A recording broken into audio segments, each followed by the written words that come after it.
Or what may we never know where life will lead us, or what may hinder us along the way. But while every day can feel like one big question mark, it doesn't have to. With the right insights, strategies, and solutions from Western and Southern Financial Group, together we can look ahead to leave the unknown behind. Football focus doing. Last week they had Brady. This week they got Brady. We're literally doing it differently from everybody else. As a matter of fact, moving forward from this point on, I will not make reference to PFF. Do you not understand that they are that way because you're Joe Flacco? You just like to discredit things that people deserve credit for. That you can't possibly be expected to defend that. Talk about the game, Sam. So who cares about what people think about us? Yeah, I like football season, all the things that go with it.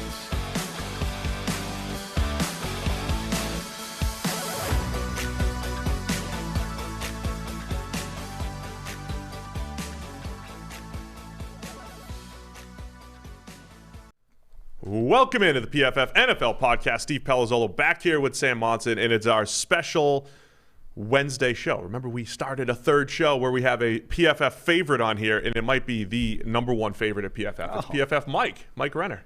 Welcome back. Number one favorite. That's a very high praise. I wouldn't say so, but thank you. You're definitely a big favorite of the fans, of the ladies after the Bachelorette appearance, right? Yeah, some of them.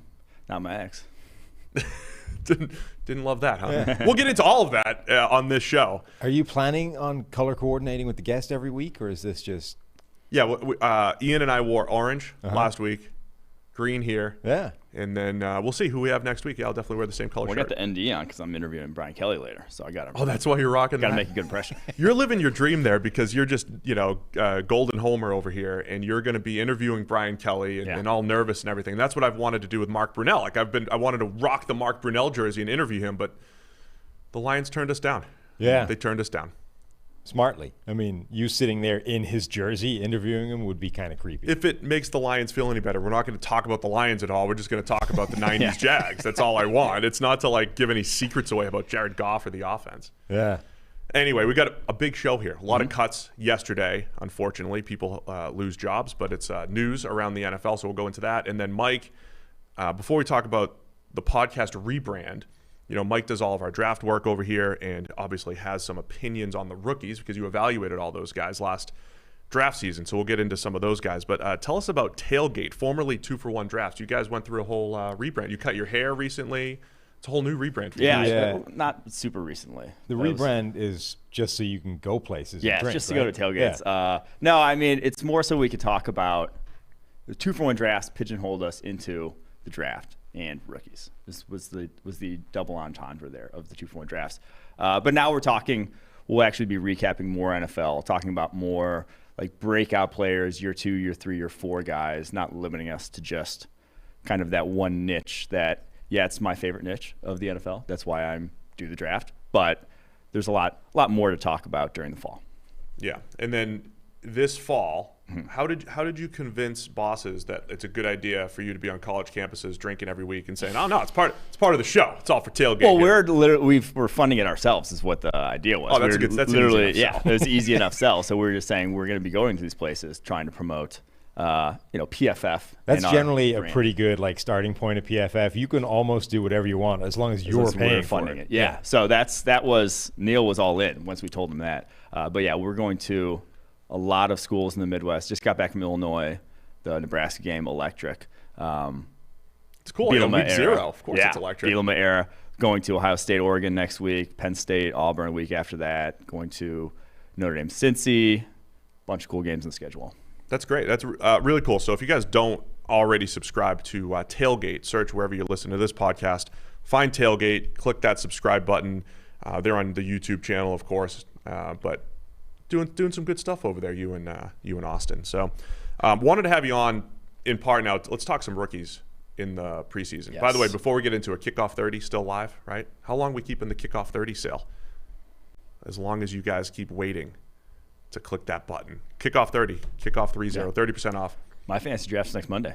I'm one of the late. I think that's everyone this year. It feels like everyone's waiting to the last minute to get the drafts in. Do you prepare the same way I do? Just log in, see the rankings, have them up, PFF.com, and I have 5 guys that I'm going to get on my roster, and then at any point in the draft, if I see they're coming up on the rankings within the next round, then I'm taking them. Then you take them. Yeah. I don't think preparation, what you do, qualifies as preparation.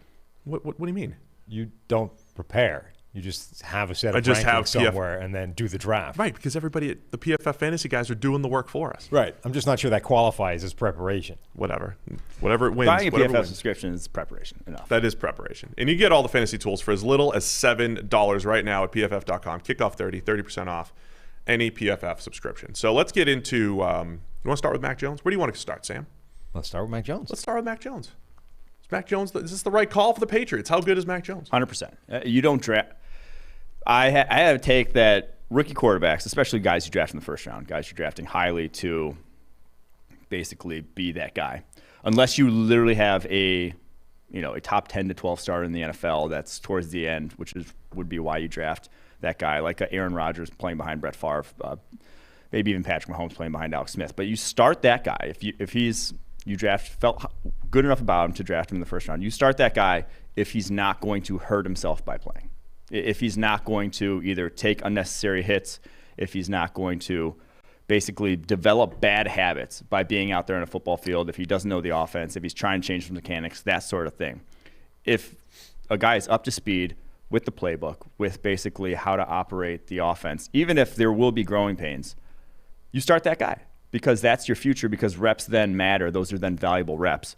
So that was Mac Jones' preseason. Highest graded quarterback in the preseason. He was very up to speed. There was nothing to him that would suggest that during the regular season things will be moving too fast or he will start to get, see ghosts, quote unquote. And especially with the situation they have there with one of the best offensive lines in the NFL. So that to me, it was a no-brainer. Let's reverse a little bit. Pre-draft, where were you? What was your take on Mac Jones overall compared with the other 4 quarterbacks that everybody saw going in the first round? I thought he was NFL ready. I just thought he was a limited passer. I thought he was very cerebral, very quick with the football, got the ball where it needed to go. It was just what's it going to look like when, 1, he's under more pressure, 2, basically doesn't have the situation yet at Alabama with guys, just when it's more difficult. Because can he go above and beyond, or is he just a guy who can operate what's there and take what's there, but not, like I said, go above and beyond? And then how much has that changed just from seeing him so far in the preseason? It really hasn't. That's basically been who he's been. He's taking a lot of his average depth of target, something like 6.5 yards downfield. He's not really pushing the ball, hasn't been asked to, but he's obviously going against backups and that sort of thing. But I do think you see a lot of the same guy, the comfortability in the pocket, the way he's operating, the speed with which he's operating, all very similar. And that's, again, when you're like that, you start that guy. The two plays that Mac had that I thought were really telling in that whole development, his touchdown against the Giants just this last week, where he just kind of, you always talk about eye discipline and holding safeties. He held a linebacker just for a split second, knew exactly where he was going up the seam, but he just made sure. Sometimes quarterbacks throw open throws, and it's like, oh, it's open, and you don't understand. Like, sometimes it's just where they're keeping their eyes and where they are. Kept the lane open for the throw. And then he had a 3rd and long against the Eagles early on. He pump faked the dig route open to convert it. And that was like, Brady did that in the AFC Championship a few years ago.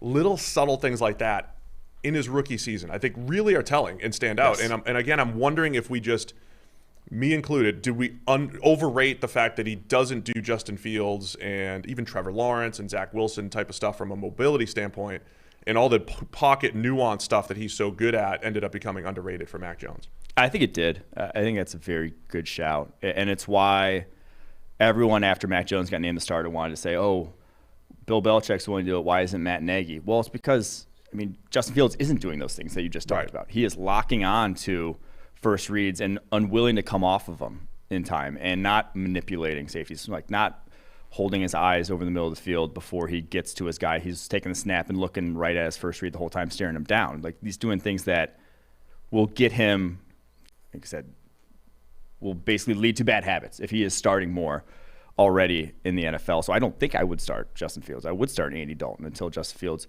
is a little more comfortable in that offense. So I don't think it's a straight corollary. But those things I think will come. Like, maybe not everyone's going to be excellent at those. Not everyone's going to be Drew Brees with the way you can manipulate your eyes. Mac Jones is way ahead of the curve in that regard. But I think in time, Justin Fields, some of the other guys in this class will develop that. It feels like Mac Jones got kind of screwed all the way along because of what he was being compared to.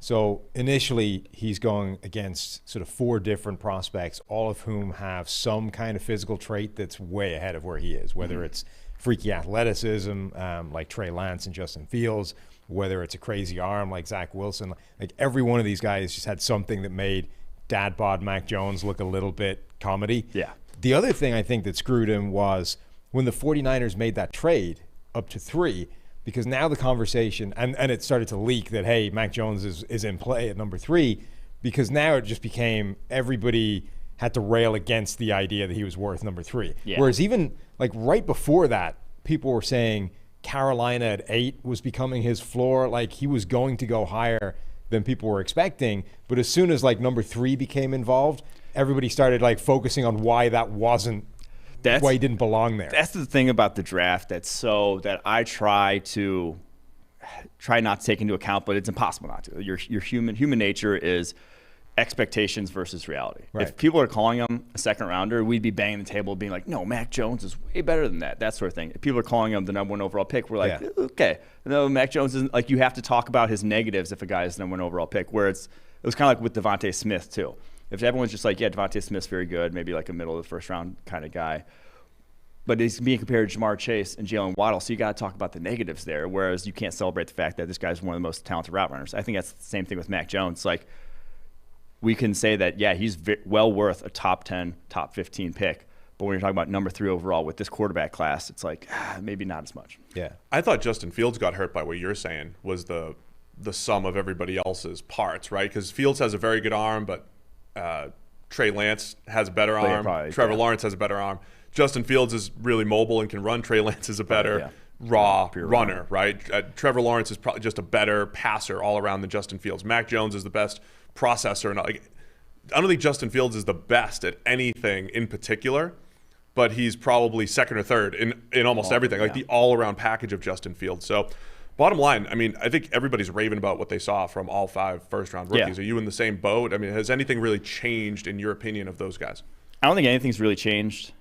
I was saying I would be surprised if Lance or Fields starts right away, just given their situations. And again, it's like Fields, it's because if Fields had the Patriots offensive line, I'd be saying, yeah, go ahead and start Fields. Right. But he doesn't. He's going to have the worst tackle group maybe in the NFL. You have to take that into account, where it's That's like that guy's that guy's going to get hurt playing a lot of stuff in preseason. And I saw Nate Tice of The Athletic football podcast. he was saying that he doesn't believe that the criticism that Trey Lance is holding onto the ball too long is a fair one, and was sort of pointing out a lot of Lance the good Fields? things. Fields. He said Fields, sorry. yeah. And was pointing at a lot of the good things that he's doing late in the play, which are fair.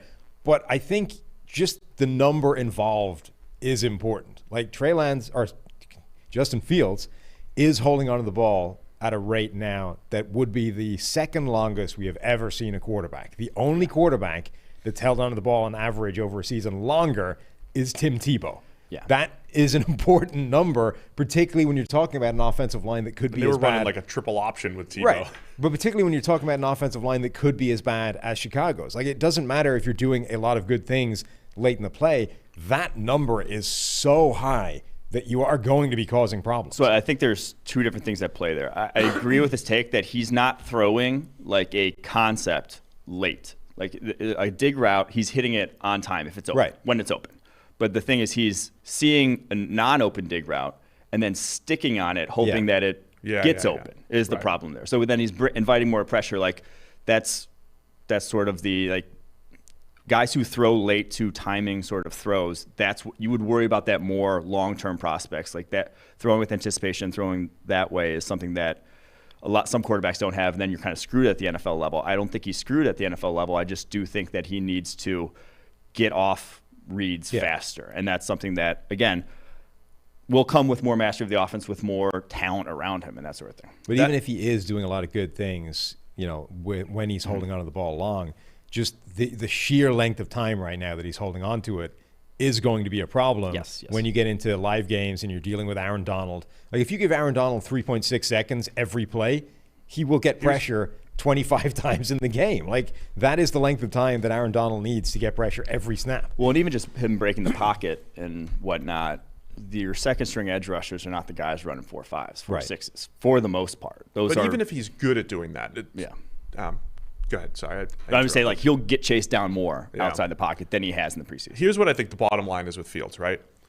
Could he play right now? And what you were saying, if you have an open route, he could throw it on time. Yeah. You can do that.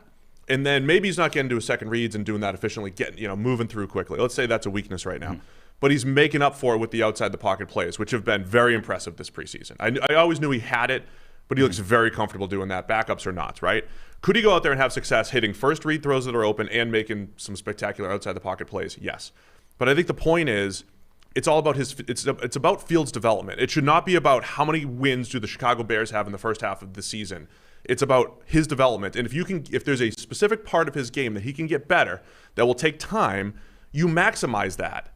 And that's where Fields is right now. The problem is that it will be about Chicago's record in the first 5 games of the season. Like, Fields is going to get on the field.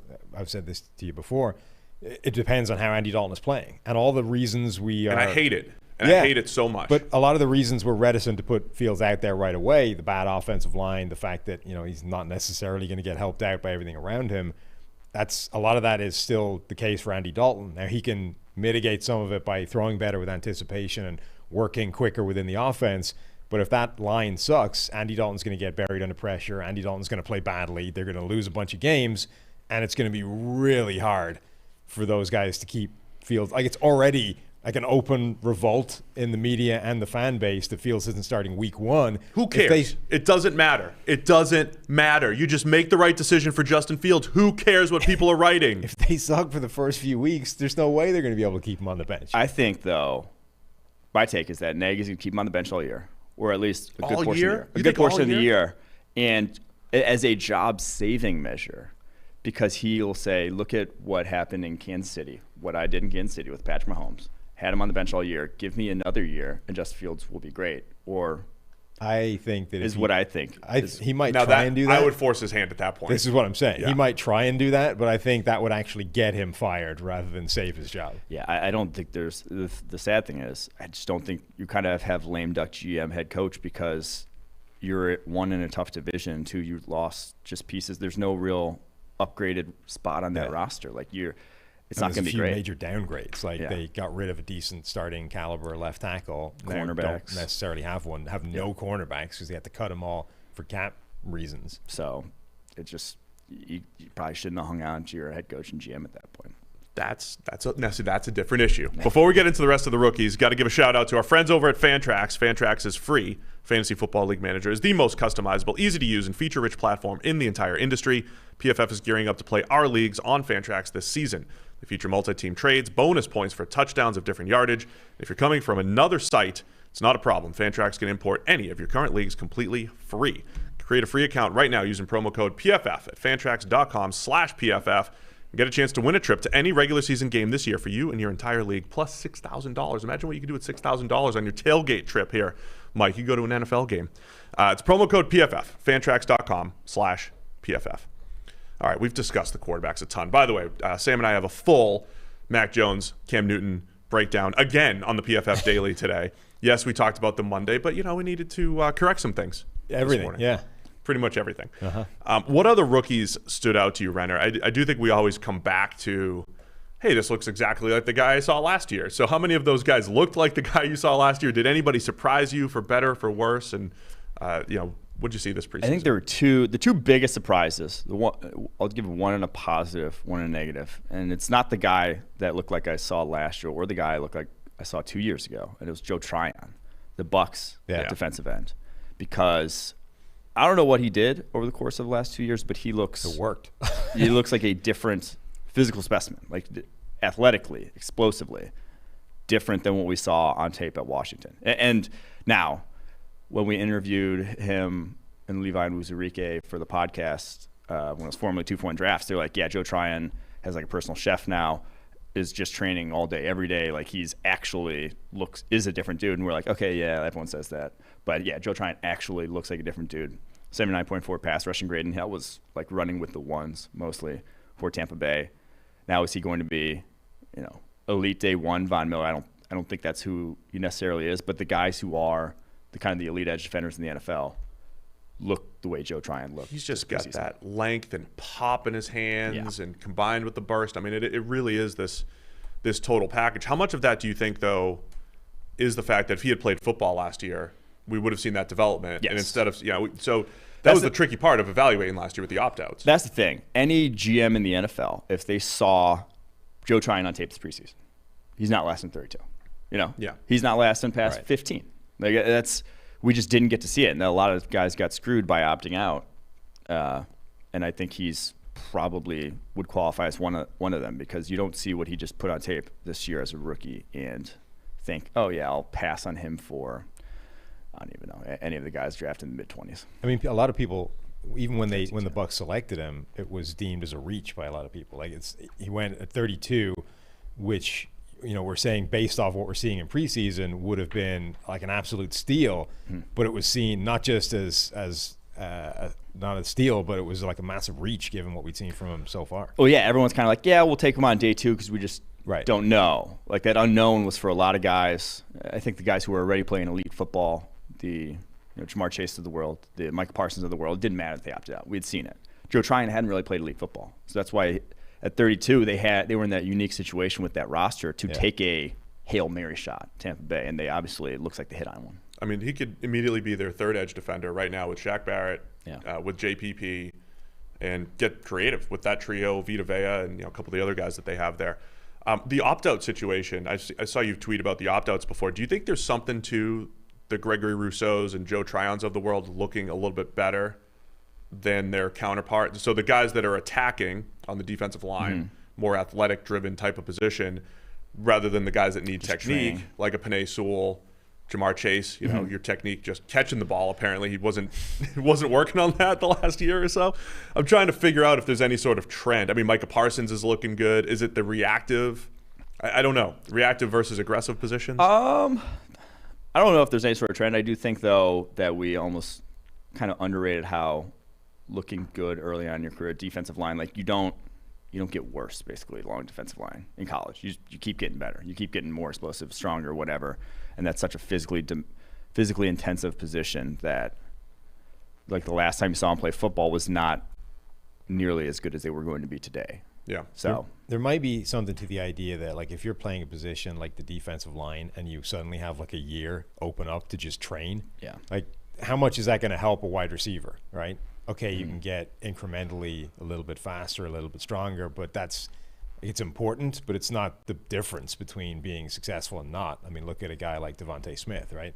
Guy weighs 166 pounds, and it doesn't matter. Yeah. Whereas if you're a defensive lineman and you're able to put on 20 pounds of bulk and like get way stronger, way faster, like that's making a massive material difference in how often you're able to beat a tackle. Yeah, because it is like difficult to put on actually physically develop during the course of a season when you are taking hits and whatnot. And a lot of like programs, a lot of guys we've talked to in the pre-draft process say like during the season, it's scheme. You're not skill developing. Skill developing's off season. So that was like 5 months of the season. It's just execute XYZ scheme. And yeah, you're getting good reps in terms of like, taking on blocks and whatnot. But you can do that on your own while also developing physically, while also actually practicing, pass rushing moves, other things that you wouldn't do in a practice setting. Yeah, instead of your body getting beat up the entire fall too, you're building it up. Yeah, you're going the other way. Right. Mm-hmm. So it was an interesting dynamic added last year. What about on the negative side? Who'd you say was? I mean, Palazzolo looked awful. There's no sugarcoating. He looked terrible, and it was switching sides. It just looks very uncomfortable, and you could probably tell that he was. I mean, he opted out and probably took only left tackle pass sets for the last. Can you imagine if he spent the last year and a half probably working on his craft at left tackle? But you get drafted, said he would. And immediately flip the other side. He claimed he was taking right tackle snaps. I mean, he would have needed to be. All the rumors were that the Bengals wanted him, and the Bengals have Jonah Williams, and they probably would have kept Panay on the right. But he did not look like he had taken any right tackle snaps. I'll just say that. Or if he did not care to develop that aspect because he just looks very uncomfortable. And he's not even getting to the depth. Like he was. He looks like he's short-setting on everything, yes. Yeah. It was taking guys into the quarterback's lap without realizing he was taking guys in the quarterback's lap. I know it takes time, but he physically looks like he is like counting his steps. Like Brandon Cooks sometimes looks like that when he runs routes. Like he's like very technical. Oh, there's a 12-yard out. I need 6 steps or whatever. That's what Panay Sewell looks like. He is like thinking about every single step. I don't know when you break out of that. I assume he can. He's talented, but when do you break out of that? What Mitchell Schwartz said, 3 months of reps to really feel comfortable. So, we got 2 more months?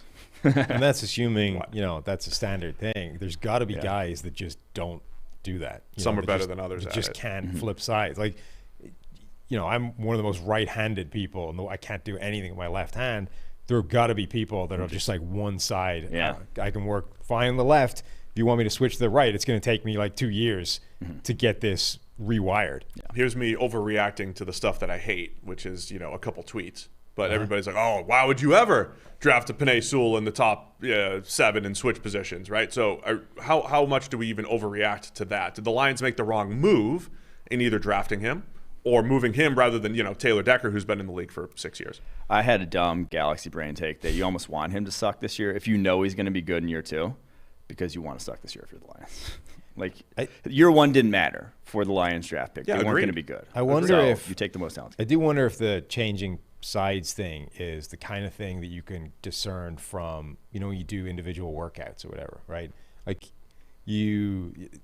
random team goes and works out Panay Sewell before the draft. Okay, this year was weird because of COVID and whatever, but in a normal season, you go and work out an offensive tackle, and generally you're sort of thinking, what do you get out of that? Like you could, you talk to the guy anyway, but what are you getting out of an offensive tackle working out? But if you could actually, go and basically put him through a battery of tests at right tackle and actually get a feel for how he's moving, that could potentially change your idea. Like, oh, maybe we don't want to move this guy to the right side. This does not look anything like the way it looks when he's on the left side. Yeah, and that's the thing that we will never have at PFF, sadly. Those but insights. That you should, as an NFL evaluator, do. Like, you should be doing that. How concerned are you with Jamar Chase's stuff? A little drops because there is something mentally. It's not you don't just drop 4 balls in a row, particularly one that just like hits you in the face. Yeah, it's not. It's the yips, but it's also none of them have mattered yet. If it's happening, I'm just trying to think of the amount of guys that have actually failed because of drops. It's not many. Not like Braylon Edwards, maybe. Yeah. Greg Little. there's not a lot who have just like they were catch talented, the ball so they did bad. other Troy stuff Williamson. well, but they just literally couldn't drop the ball at a high enough rate. Couldn't catch the ball. Troy Williamson. Yeah, so there's not a lot. It's a rare case, and you get 8% given, drop rate in college. You also get given a lot of time. If that's the reason you're failing, you have a lot of years to prove that that is the reason you're going to fail. I mean, even Troy Williamson, who's one of the worst, drop type receivers ever, because that dude ran so fast and could get open deep at will, got given a couple of years to prove that, okay, give me all the fast guys. You're just never going to, go get the LASIK, prove that we'll do everything, and then eventually it's like, okay, we're just never salvaging this guy. Yeah. Quick break to tell you about our friends over at DraftKings, because, of course, the NFL is back, and DraftKings Sportsbook, an official sports betting partner of the NFL, is giving all new players a can't-miss offer for Week 1. You bet just $1 on any NFL game during the first week of the season and receive $200 in free bets instantly, no matter what. Take advantage of this limited time offer. Now, you heard right, DraftKings is giving all new players $200 in free bets instantly when all you have to do is place a bet of $1 or more on a Week 1 game. Head to DraftKings Sportsbook app now and check out all the great promotions and daily odds boosts. Plus, you can make every game a big game with same-game parlays. Download the DraftKings Sportsbook app now and use promo code PFF to receive $200 in free bets when you place a $1 bet on any Week 1 game. That's promo code PFF over at DraftKings Sportsbook. Free $200 in free bets for a limited time only. An official sports betting partner of the NFL. That is DraftKings Sportsbook. Must be 21 or older. New Jersey, Indiana, or Pennsylvania only. New customers only. Restrictions apply. See DraftKings.com/sportsbook for details. Gambling problem, Mike? Call 1-800-GAMBLER or 1-800-9-WITH-IT if you happen to be in Indiana. Oof, just looking it up, Braylon Edwards had 19 drops one year on 74 catches. That's brutal, man. Oh, my That's God. rough. That But is really rough. how long was he in the league? And he was still in the league for 6-7 years. Yeah, So he hung on he had for a a long 1,200 yard time year because also. he was physically an impressive receiver, could get open, could moss people at the catch point sometimes, and then And incompletion is bad. It's not going to break your team. And if you're good at getting open and catching other passes, you can offset the drops. Yeah.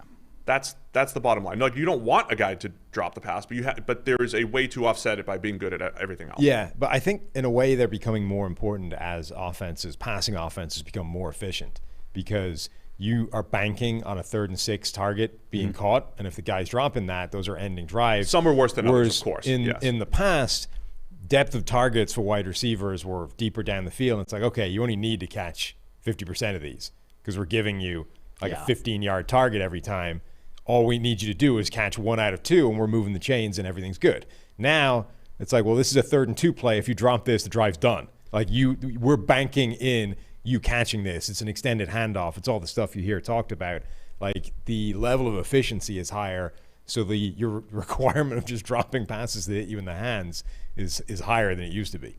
Do you have any good any other good preseason takes? Anything in the preseason that has changed your perception, either of players or teams around the NFL? Perception. I will say Micah Parsons looks like he's about to be like a top 3 linebacker in the NFL. Yeah. He looks incredible. Actually, the other interesting one, Malik McDowell is back. Yeah. That one's wild to me. So 4 years, 2017 draft. So that's 4 years out of the NFL. Didn't play it down until – still hasn't played a regular season down in the NFL. Had the ATV accident, got arrested for Yeah, he was whatever, a second round disorderly. pick. Yeah, he was top of the second round, 21st player in PFF's draft board that year. Very talented, obvious off-field issues, but like he looked like one of the best, maybe one of the best DTs in the NFL's preseason. Looks like a guy who should be starting. Yeah. Right now in the NFL. When he was at Michigan State, DeForest Buckner got drafted. I think it was a year directly before him. So I made a DeForest Buckner, like he had a chance to make a DeForest Buckner type of leap his last year at Michigan State. He didn't quite get there, but it was that type of length and athleticism. I think he had the 2 incredible reps against McGlinchey. And I think against Ryan Ramczyk. Oh, was it right? Oh, yeah. Because Malik McDowell, at his 6'7" frame, Michigan State would put him on the edge, and he would win one-on-one against 2 NFL caliber tackles. Of course, the great Mike McGlinchey, closing in on our age here, almost 40, and Ryan Ramczyk. And it's like, dude, this guy has it all. But to your point, it was all off-field stuff that kept him out. And good on the Browns, man. I mean, that's those are the types of high upside plays Again, assuming it's not just like a character issue that you don't necessarily want, but like high upside plays that can pay off. That's why teams keep giving chances to those guys, because every now and again you're going to hit on one, and when you do, it makes it's a difference that you can't offset with anything. It's like hitting on a low round draft pick that becomes amazing, or those are massive material differences to your team because you're paying this guy almost nothing. It's a throwaway contract, and he hits out of nowhere. They're uneven bets, as Dr. Eager likes to say all the time, right? It's low risk with an incredible payout. Do you do any victory lapping this preseason? Do you confirm I don't do that. No. Confirm your priors? I've learned. But look at us in our old age, all learning. The one victory lap I'll take is that the Jelani Tavai pick getting cut after 2 years. Lions second round linebacker who didn't even make our draft board, I don't think. No, he didn't. 43rd overall. And at the time I remember doing the analysis of that pick for a different linebacker because I did the analysis like it was Sion Takitaki that just got picked because because like Jelani Tavai was not even on the radar to go that early. Sion Takitaki kind of was. He ended up going around later. And I just like messed it up in my head. I'm like, wait, it was actually Jelani. Like about an hour later, I'm like, wait, it was actually Jelani Tavai, the Hawaii linebacker, who I had watched and was like, this guy's not an NFL linebacker. And well, apparently 2 years later, Lions now agree with us. So, yeah. Sometimes those picks sneak through. Yeah. Kwity Paye had only 32 snaps, but man, he showed all of his stuff from what he had at Michigan. The explosiveness, and Colts really need him. Yeah. Not to play like 94 grade, but we've talked about guys who look different physically once they get to the NFL in terms of like, oh man, he looks so athletic in college. Why does he not look whatever? Or like Joe Burrow last year, why does his arm look really shit now in the NFL when like I didn't think it was that big of a deal in college? Kwity Paye still looks like an absolute freak. It was freak at Michigan, #1 Bruce Feldman's freaks list. That has translated to the NFL. He just to be as quick as he is at that size and then still be able to like bull rush you and play with power is wild. He's going to be, it's the fact that he's already translating this early and now it's against backups, whatever. You face backup tackles in the NFL too, and not everyone dominates them. A couple of your other favorites that played well, Andre Sisco from the Jags. Love him. I think so. Safety, making some plays. You watch his tape at Syracuse, and like I just don't think he cared to play. Like I don't say I don't think he cared, but like there would be like a run and he's a deep safety, and it's just like you could see him praying that it's like don't break through the second level. Like don't break through the second level. I don't want to have to tackle. But now in the NFL, the motivation's a little different. He's in there blowing up blocks. He's had a 76.5 run defense grade, which was not what he did at Syracuse whatsoever. Like he's actually playing physical, and he always had unique physical ability. Ran like the 4.3s. He moved prior to really well. Ridiculous range. Yeah, but was just kind of roller coaster tape. I think he's going to be very good though. Here. Yeah, he flew around the field, as I said, just not always to the right places at Syracuse. So those guys that's a Darnell Savage type of trait, the Packers safety who's just, can make some incredible plays, but the geometry sometimes is off. The angles, right? Yeah. How about my guy Elijah Molden he looks so good with the Titans. The Titans might actually. I was down in their defense after they obviously cut both starting cornerbacks because it's difficult to replace. But Molden looks like immediately impact slot. Amani Hooker looked very good this preseason in more of the box safety where you have Byard as your deep safety. And I think they could kind of mishmash this together to be maybe even better defense than they were last year because obviously injuries last year. Yeah, and the defense wasn't that great. Like it's still concerning when you cut two viable starting caliber players, but like that group was not playing particularly well, and there's always a reasonable chance that they can patch it together. I'm really intrigued by, if one of Fulton or Caleb Farley emerges. I mean, Farley is he's that classic sort of, just the ceiling of what he could achieve if he puts it together is insane, but it's probably going to take a little time. He's such a physically gifted guy. Even when you see him like in preseason, I think he got torched on a double move and ran the guy down by the time the ball arrived. His ability to do that is maybe better than anybody I've ever seen. Yeah, He is huge for a cornerback, too. Yeah. I'm not going to put you on the spot for names or anything here, but the 2020 draft class had several guys, obviously, who didn't get to play in the preseason, maybe didn't get a ton of regular season time. I'm calling them the super rookies here. Sam's waiting for me to say the super rookies, right? Just like the super seniors in college. Austin doesn't like that, by the way. He wouldn't let me use it as a title. He doesn't like super rookies? Wouldn't do it. I mean, it's because, the SEO is not strong on super rookies because I'm the only one who's used it. Well, you want to get that rookie keyword in there. That's what I was thinking. Yeah, rookie. Yeah. I thought he'd love it, but he wasn't having any of it. No. Super threw it all off. Do you think that class has a chance? Like, is this going to be a unique NFL season in that there are some guys that we just don't even know? We can't anticipate they're going to contribute, but they will this year because they're in year 2 of their development. They've been sitting there just getting their practice reps, and all of a sudden we've got some new contributors from the 2020 draft class. I would be interesting to see who. I mean, there will be some. There always is. Like, what names would be like Darrell Taylor, maybe Marlon Davidson, guys like that who couple edges, Seahawks missed their and whole Falcons. missed their whole rookie season. Maybe Josh Uche. It's also guys that were forced into action a little bit, and you're sort of thinking, well, did they really have that much of an opportunity? The fact that they missed the preseason last year was clearly damaging to their ability to, succeed right out of the gates. A guy like Josh Uche, I think, is a good example, right? Crazy talented, crazy athletic, because of the way he was like A, sample size, and B, how he was played at Michigan. It's like the chances of him coming in and being a dominant rookie right away are probably minimal. That's a dude who could have used 100 snaps in preseason to ease into the NFL. Never got it. Now this preseason, Josh Uche looks like he could be like a real player. He's the kind of guy, I think, for whom missing the rookie preseason was probably a big deal. The Browns have such a fascinating group of players that they brought in, even beyond Malik McDowell. Richard LeCounte, late round safety, graded really well for them this preseason. Their entire draft seemed like this mix of like Anthony Schwartz with speed, in like a Richard LeCounte who didn't run well, but then all of a sudden was really, really productive. What do you think of the Browns just overall? A lot of their moves and what they've been doing. I mean, their defense, it may be the most upgraded unit in the NFL. Like with what they got JOK flying around in preseason too, and there's so much to it. You got a lot of guys coming back in that secondary, and obviously Jadeveon Clowney and Malik McDowell, who we just talked about, and Jordan Elliott going into year 2. He looked good this preseason. The third round DT, super rookie Jordan Elliott. Super rookie, yeah, right there.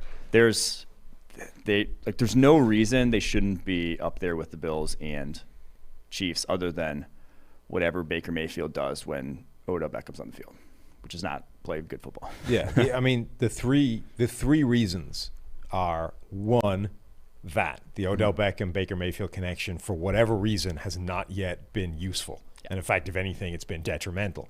2, they're the Browns, and there is just this lingering 20-year thing of we know it always falls to pieces when it, like, if they were just a white label team and you had this roster, you'd be like, this is one of the best 2-3 teams in the NFL without question. But suddenly you put the Browns branding on it, you're like, ooh, let's just wait till we see it before we buy in. And then 3, as great as that defense looks on paper, just the volume of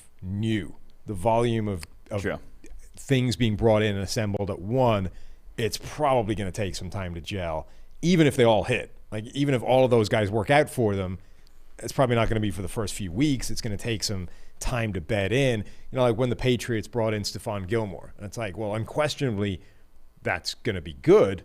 But for the first 6 weeks, it was a busted coverage every snap or every week.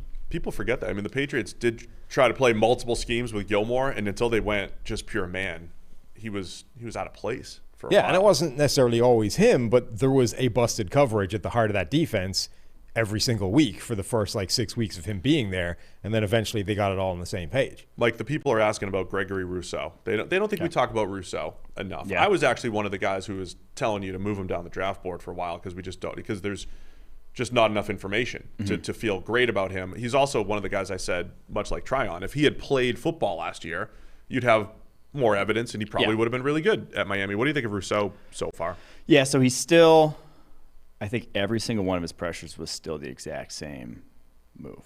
Like, he wasn't nuanced. It wasn't him winning the edge. It was him going to the long arm, two-hand bull rush, and then just kind of him being too long and powerful. And he's not going up against good tackles, going up against Penny Sewell. Guy who's trash on the Penny right Sewell side. And whoever Chicago was throwing out against him. I'm trying to think. I can't remember who it was. But like that, it was one move. And once you get to the regular season, it's going to take more than that. So I'm not as like, oh, we fucked up about Rousseau as I would be about Joe Tryon right now. Like, he looks solid, but not otherworldly just yet.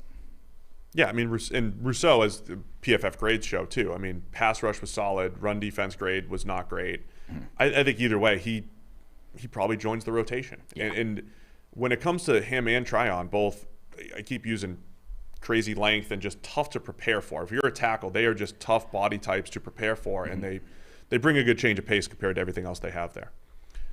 In addition to your little tailgate tour here for the podcast, what else are you looking forward to? College football starts for real this season, week 1. Yeah. What are you looking forward to in the college game? I think this quarterback class coming up is a jumble. Like, there's a lot of talent, but we don't know. There's no Trevor Lawrence or Justin Fields going into this year. No one's put that much on tape yet. So I think is there Rattler could be, up there though? Spencer Rattler? Yeah, Spencer Rattler's QB1 right now for us. I know people who have Sam Howell's quarterback one, people who think Malik McDowell is quarterback, or not Malik McDowell, Malik Willis, the Liberty quarterback, is QB1.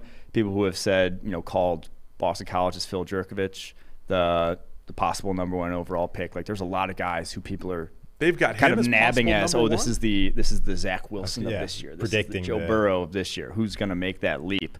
So there's a lot of talented guys just. I know we say those guys don't always show up, but Kyler Murray, Joe Burrow, Zach Wilson, it has been 3 straight years that we have seen that. Mm-hmm. If you're a team like the Eagles and you decided, rightly or wrongly this year, that beyond Trevor Lawrence and Zach Wilson, you just didn't love the quarterbacks, right? You weren't a Mac Jones guy, you weren't a Justin Fields guy, you weren't a Trey Lance guy. Once it became clear you didn't have a shot at the top 2, you were out and on to next year. Yeah. How crazy is that? Because obviously we have the evidence of this group. How nuts is it to say I don't like these 3 because the guys next year we think we do like? I think you do have to at some point give an honest evaluation of a quarterback class. If you're saying these guys aren't franchise quarterbacks, or we should set our sights higher, where like his cap is, Teddy Bridgewater or something like that, where it's just like he can be a starter. I don't think he can be that guy that wins us, that takes us over the edge. I don't think it's crazy. Now, saying it's because there's a Trevor Lawrence in next year's class, that's crazy to me. Or saying it's because there's XYZ quarterback next year, I don't think that should ever factor into your decision-making, because a lot of stuff can happen. A lot of guys can fall off, or you can even play yourself out of position. You can't necessarily control where you draft. So I do think that to me, if you're looking ahead to next year's quarterback class, to say that, and especially with this upcoming quarterback class not being chock full of, not looking like Lawrence or Fields. Yeah. You can't, that's even more crazy. You can't control where you draft, but the Eagles have done as good a job as you could of making sure that they're covered in those terms, like particularly by handing the keys over to Hurts, you're almost ensuring that, right? It's like if Hurts isn't the guy, A, we'll suck, so we'll have a high draft pick ourselves, and B, we've got all these extra picks because of trading down to focus on next year anyway. So it's a fair point that you can't guarantee you're going to be picking number 1, which is ultimately where you need to be picking if there's only one guy you love. Yeah. But the Eagles have done as good a job as you could do to like focus on the next year if you're bailing on this one. The run first quarterback raises your floor though, man. I think it's actually riskier. I don't know. Maybe I'm looking into that too much. The question we ask on this podcast all the time is just the quarterback landscape around the NFL. What I can't believe where we are, where I do think there's more than 32 legitimate starters in the world. Guys that are capable NFL starters. That includes Cam Newton, who's a free agent. I think Cam Newton is top 32 in the world. I always use that phrase. So what is that? We've been using, you might like this, the Matt Ryan inflection point is what we've been using as saying he's like the cutoff that everybody uses for. If you have Matt Ryan or better, you're good. And other people like to say, Matt Ryan's right on that cusp of, elevated by Julio and all that stuff. What does the landscape look like? Because it's not you don't want to just find a starter anymore. You need to find something better than that, because starters are easier to come by now. No, I agree, and it's why there's probably only a few teams that are heading into 2021 being like, we don't have hope of anything good ever happening. It's probably got the Texans, obviously, maybe Detroit, maybe Philadelphia. Like, there's not a lot of teams that are really bereft of, hey, if lightning in a bottle, we might make a run. And Houston and Detroit, first-year GMs. Yeah. They knew they were taking over a mess. Detroit actively got rid of Matthew Stafford to rebuild. Yeah. And so that's okay. That's accepted. Yeah. But there really are there are more avenues to get quarterbacks than ever before. You can literally just go sign a Cam Newton. You can sign a former MVP for pennies. Like, it exists. You can sign a Jameis Winston, who's now going to be a starter, and a guy who threw for 5,000 yards. Like, there is more talent, and I think it's going to continue to trend that way. I mean, Jameis, in order to get a starting job, had to basically plan it a year out. Like, my only shot at starting is to wait as a backup here to be first in the queue to replace Drew Brees when he retires. Like, that's how tough it is to get a starting gig back if you don't have one. That's good for the Saints, though, too, because you got to groom him, still get him on the cheap relative. Our guy Ben Stockwell, the one of the smartest football minds in the world that nobody knows about, and astute listener of the podcast, was like, well, if you've got this Matt Ryan inflection point, then it's going to be even more important to get that guy above. But I don't think it's as clear as it used to be, is the thing. There used to be a clear top 8 or 10 quarterbacks in the NFL. I don't think it's there anymore.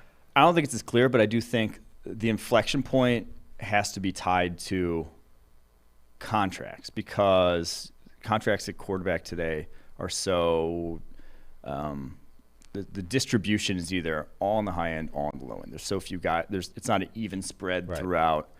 From $0 million to $40 million at the top end. It's a lot of guys making between 30 and 40, and then no guys until maybe like 5 to 10 million. So if you don't have the Matt Ryan inflection point or above, you don't pay that guy. And I do agree that it's difficult to decide, but I think I'd be hesitant to, if you do have a guy who's maybe a little up and down, a Baker Mayfield, to just say he's good enough, $35 million a year, here, take that.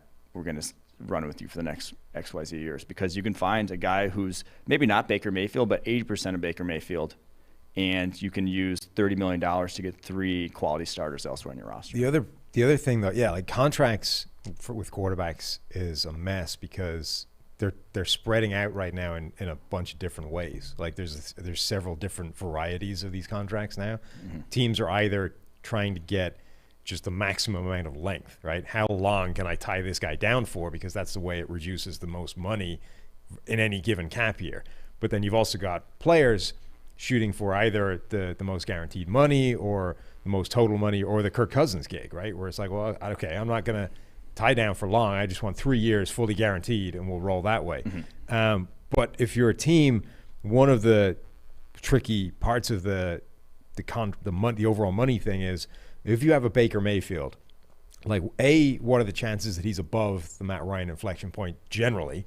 And then B, what are the chances he's going to be above it in any given year?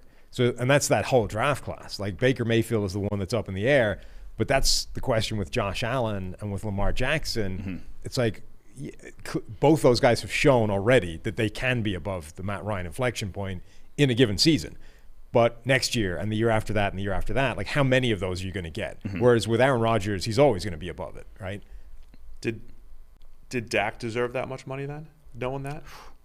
That one. Dak and Baker are very similar to me. Yeah.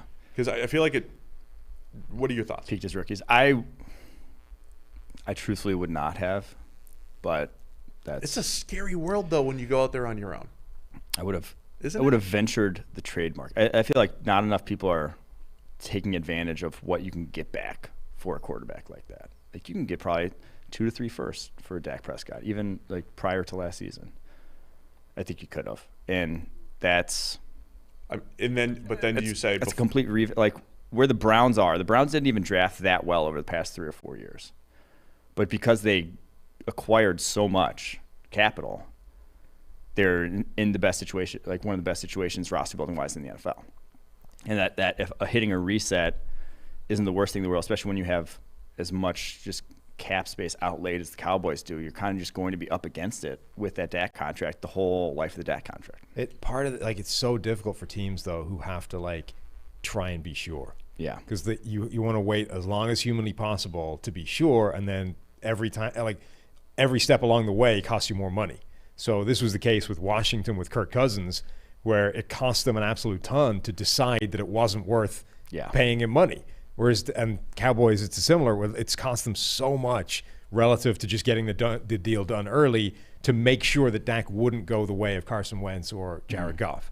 So, are there teams that should legitimately not pay? Like you're buying lottery tickets for the top quarterback, but they should spend all their resources building that Browns-like roster, make everything just the perfect situation for the quarterback, and then be okay with the revolving door. So the Browns world could be you bring in a Marcus Mariota 1 year, you draft Sam Howell late in the first because maybe he's not a top end of the first, and you just roll with those guys. It feels risky.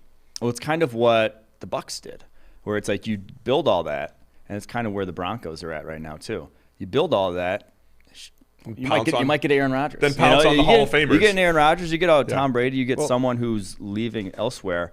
All of a sudden, you are. Well, this is golden. Washington, right? Yeah, Washington. They've taken a 1 year Fitzpatrick. It's like, well, he's as good as we're going to get this year. But like, they're another team that's positioned where, if Washington goes back to the playoffs this year and Rodgers does force his way out, they're in the conversation with Denver, right?